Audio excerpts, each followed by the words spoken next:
membahas tentang satu sikap yang paling penting dalam Islam loh.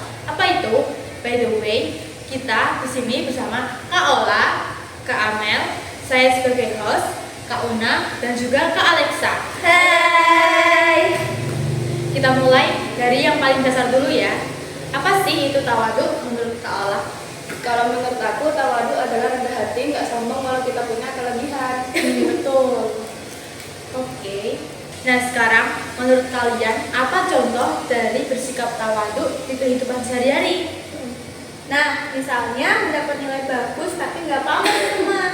Ada juga loh menghormati orang tua, guru, dan teman tanpa pilih-pilih. Seperti firman Allah surat Al-Isra ayat 24 yang berbunyi Wafir lahumma janakut dillu minar rahmati wa qul waghfir hamhuma kama rabbayani shaghira. Nah, aku ada juga nih cerita kisah Nabi Muhammad. Apa tuh Kak? Seperti menolak pujian berlebihan.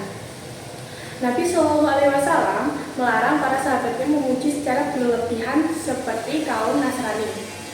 Memuji Nabi seperti memuji Nabi Isa alaihissalam. Beliau selalu menegaskan dirinya hanya hamba Allah dan Rasulnya. Abdullah bukan sosok yang layak didewakan. Ya, terus Juga ada nih menerima masukan dalam memimpin. Sebagai pemimpin, beliau tidak otoriter. Wow. Beliau selalu melibatkan sahabat dalam mengambil keputusan, seperti dalam strategi perang. Terus ada lagi nggak ya yang punya cerita tentang diri Nabi? saat menolak diperlakukan istimewa di pasar. Saat membeli celana, Nabi SAW menolak dilayani berlebihan oleh penjual. Ketika Abu Hurairah tidak melakukan barang belanjaan beliau, Nabi menolaknya dan bersabda bahwa pemilik barang lebih berhak membawanya sendiri.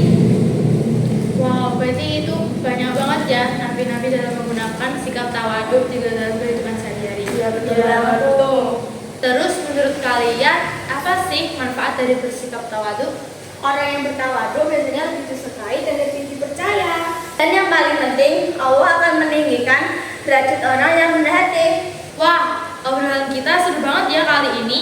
Tuh. Dari sini kita dapat belajar bahwa bersikap tawadhu itu kecil tapi dampaknya besar banget. Bener, tawadu bikin kita jadi pribadi yang lebih baik.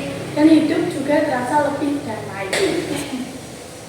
Semoga kita semua bisa menerapkan sikap tawadhu dalam kehidupan sehari-hari. Amin.